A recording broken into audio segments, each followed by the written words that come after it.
Hello viewers, welcome again. Kindly subscribe, comment, like, and also share. The British tabloids, notorious for their relentless pursuit of royal scoops, have recently turned their attention to Meghan Markle with renewed vigour. This renewed focus has not only captivated the public, but also reignited debates about the role of the media in the lives of the royals. The Duchess of Sussex, a figure who has always been under intense scrutiny, now finds herself at the epicenter of a media storm that shows no signs of abating. This shift coincides with Cameron Roy's reassignment to the royals' desk at the Daily Mail, a move that has sent ripples through the world of royal reporting. Roy, a journalist with a reputation for digging deep and uncovering the most sensational stories, is now tasked with covering one of the most talked-about figures in modern royal history. His reassignment is seen by many as a strategic move by the Daily Mail to dominate the royal news cycle. Roy, known for his sharp pen and even sharper ambition, has a history of generating controversial headlines, particularly concerning the Duchess of Sussex. His articles often walk the fine line between news and sensationalism, a style that has both critics and admirers. With his new role, Roy is expected to bring his unique brand of journalism to the forefront, potentially reshaping the public's perception of Meghan Markle.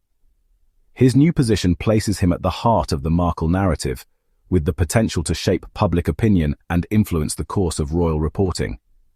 The power of the press in shaping narratives cannot be underestimated, and with Roy at the helm, the stories about Meghan Markle are likely to take on a new dimension. His influence extends beyond just the articles he writes. It permeates the entire newsroom, setting the tone for how the Daily Mail covers the royals.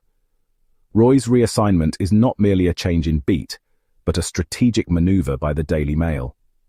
The tabloid, always keen to stay ahead in the competitive world of royal reporting, sees this as an opportunity to solidify its position as the go-to source for royal news.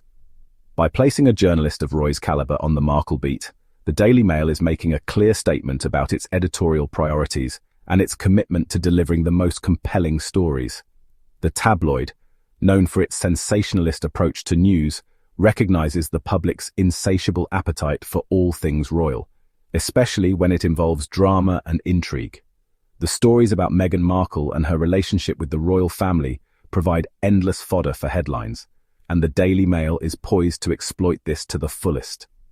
The public's fascination with the royals, combined with Roy's knack for sensationalism, promises a steady stream of attention-grabbing stories. By placing Roy, a seasoned pro at stirring the pot, on the Markle beat, the Daily Mail is signaling its intent to capitalize on the ongoing saga of the Sussexes and their strained relationship with the royal family. This move is not just about selling newspapers. It's about shaping the narrative and influencing public opinion. Roy's articles are likely to be provocative, designed to elicit strong reactions from readers and keep the conversation about Meghan Markle alive and heated. This move has not gone unnoticed by Buckingham Palace, where the Queen's press team is bracing for a fresh wave of negative headlines. The palace, always cautious about its public image, is well aware of the impact that Roy's reporting can have. The relationship between the royals and the press has always been complex, and with Roy's reassignment, it is likely to become even more fraught. The palace's press team is preparing for a battle of narratives, each side vying to control the story.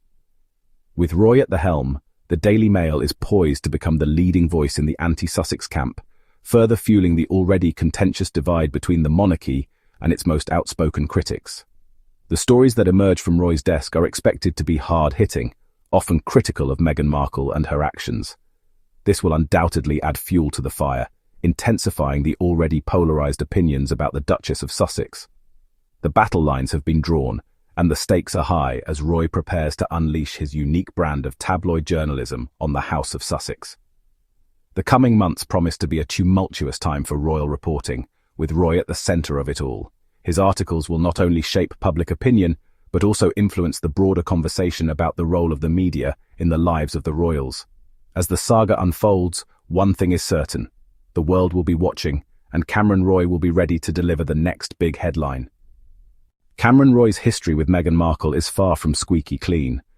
His byline has graced numerous articles critical of the Duchess, often focusing on her fashion choices, spending habits, and perceived breaches of royal protocol.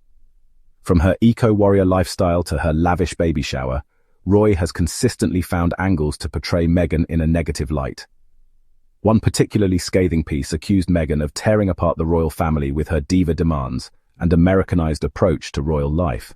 Another article questioned her commitment to royal duties, highlighting her decision to step back from royal engagements as evidence of her lack of dedication.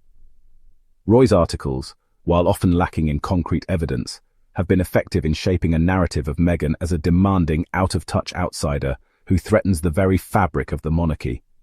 His words have resonated with a certain segment of the British public, fueling a wave of anti-Meghan sentiment. This negativity has manifested in online trolling, hateful comments and even death threats, forcing the Duchess to retreat from the public eye and seek solace in the relative anonymity of California. Roy's role in perpetuating this toxic environment cannot be ignored, and his reassignment to the royals' desk suggests that the Daily Mail has no intention of changing its tune. Cameron Roy's arrival on the royals' beat has ignited a fierce rivalry with Richard Eden, the Daily Mail's veteran royal correspondent. This clash of titans has captivated the media landscape, drawing the attention of both seasoned journalists and curious onlookers alike. Eden, known for his well-sourced scoops and close relationships within the royal household, has long been considered the dean of royal reporting. His decades of experience have earned him a reputation for reliability and integrity, making him a trusted voice in the world of royal news. However, Roy's brash style and willingness to push the boundaries of journalistic ethics have made him a formidable opponent. His aggressive tactics and relentless pursuit of the story have shaken up the traditional norms of royal reporting, challenging the status quo in ways that few could have anticipated. The two men are locked in a constant battle for the front page, each vying for the most sensational headlines and exclusive interviews. Their competition is not just about professional accolades, it's a high-stakes game where the winner gains influence and the power to shape public perception of the monarchy. Their rivalry is fueled by a potent mix of professional ambition and personal animosity. The tension between them is palpable, often spilling over into public spats and heated exchanges that only serve to heighten the drama. Eden sees Roy as an upstart, a tabloid hack who is more interested in clicks than accuracy. To him, Roy represents everything that is wrong with modern journalism: sensationalism, a disregard for the truth, and a focus on scandal over substance. Roy, in turn, views Eden as a relic of a bygone era, too beholden to the palace to report the real story. He believes that Eden's close ties to the royal family compromise his objectivity, making him little more than a mouthpiece for the monarchy. This rivalry has resulted in a flurry of competing narratives about the royal family. Each journalist's perspective offers a different lens through which the public views the monarchy, creating a complex tapestry of stories that are often at odds with one another. Eden, with his inside sources, tends to present a more sympathetic view of the monarchy, often downplaying scandals and highlighting the Queen's unwavering dedication to duty. His stories are crafted to reinforce the image of the royal